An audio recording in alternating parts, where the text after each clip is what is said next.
পালবাজার মোড়ে বিবেক social welfare organisation আয়োজিত 26তম স্বেচ্ছা রক্তদান শিবিরের কাজ শুরু হয়েছিল সকাল 10টায়।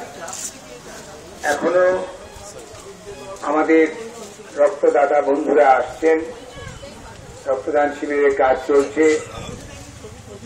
আমরা আবেদন করছি আমাদের এই প্রচারের মাধ্যমে যারা শুনতে পাচ্ছেন আশেপাশে শুধু নাগরিকবৃন্দ এবং আমাদের প্রতি বছর যেভাবে অনুপ্রাণিত করেন সেই সমস্ত মহিলা, ছাত্র, যুব সবার কাছে আবেদন করছি। ইতিমধ্যেই অনেকেই এসে রক্ত দিয়ে নিজেদের সামাজিক দায়বদ্ধতা পালন করেছেন। এখনো যারা দেননি তাদের কাছে আমাদের আবেদন, আসুন বন্ধু, ছাত্র, যুব, মহিলা, শ্রমজীবী মানুষ সবাই এখানে রক্ত দিয়ে যাচ্ছেন। আমরা তাদেরকে অভিনন্দন জানাচ্ছি।